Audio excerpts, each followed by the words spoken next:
I'm Lily Hobbs, I'm in grade 10, and this is my capstone, Life on Mars. Capstones are student choice passion projects that we do every year in STEM. We get more time for them than other projects, so they're a great way to delve into a STEM-related topic of your choice while still having support from the teachers. In my project, I simulated Martian regolith and grew radishes in it to see just how possible those potatoes Mark Watney grew in The Martian actually are. As we work to establish long-term colonies on Mars, home planet-grown food is going to be a very important point. I wanted to explore the possibility of using Mars's own soil to sustain agriculture. There's an abundance of reasons plants need soil to grow, but a big one is the nutrients they get from it. The necessary nutrients are split into two classes, macronutrients and micronutrients. Macronutrients are needed in large quantities and are the foundations of essential cellular components like nucleic acids and proteins. Micronutrients are needed in smaller quantities and often required as cofactors in enzyme activity. The nutrients plants need are picked up through the roots, so things like soil chemistry and composition affect their intake. pH levels, soil compaction, and water content can also make it harder or easier for plants to absorb the right amount of nutrients. Something really important that is, as far as we know, unique to Earth's soil is the presence of organic matter. Organic matter comes from things like rotting leaves and wildlife, which once fully decomposed turn into humus, which amasses soil particles and contains vital nutrients. Earth's soil also has living organisms in it, like bacteria, algae, fungi, invertebrates, and small burrowing vertebrates. Their secretions process minerals into a state that makes them available to plants. They help decompose organic matter, and they themselves become it when they die.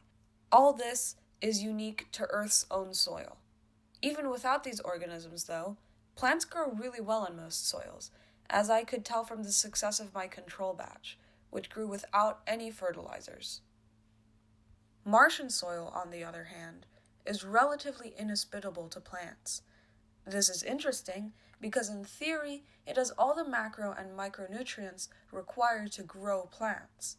According to data from NASA's Spirit, Opportunity, and Curiosity rovers, the 5 most abundant chemicals in Mars's regolith are silicon dioxide, iron oxide, aluminium oxide, magnesium oxide, and calcium oxide.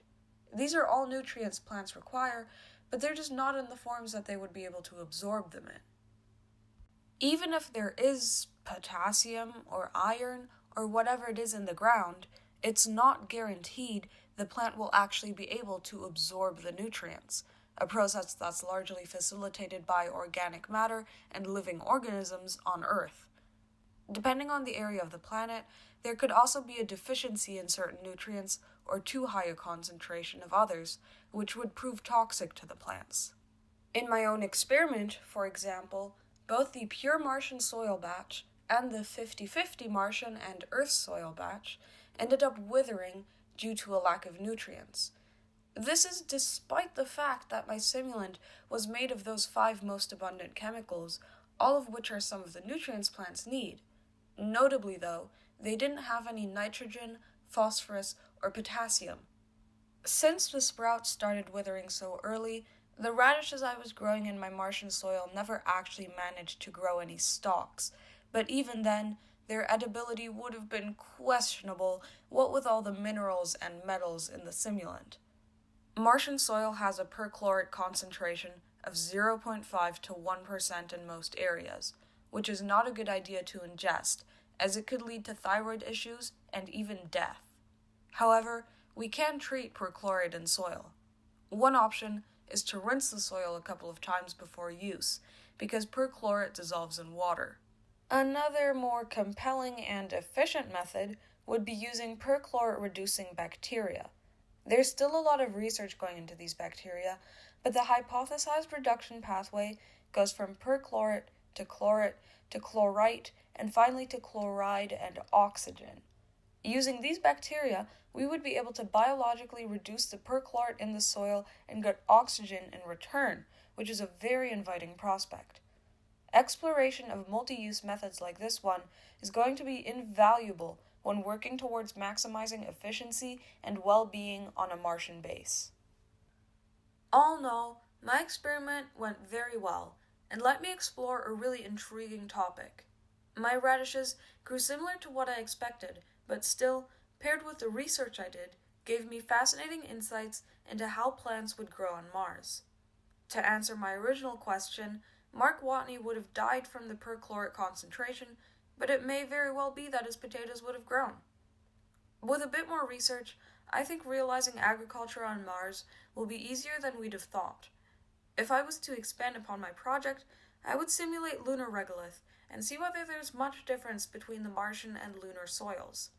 I'm also interested in simulating a Martian atmosphere to see how that would affect the plants. I love this capstone because I was given the opportunity to delve into a pretty niche area of science and get credit and support while doing something I was really properly interested in, which is a fun and incentivizing way to learn things.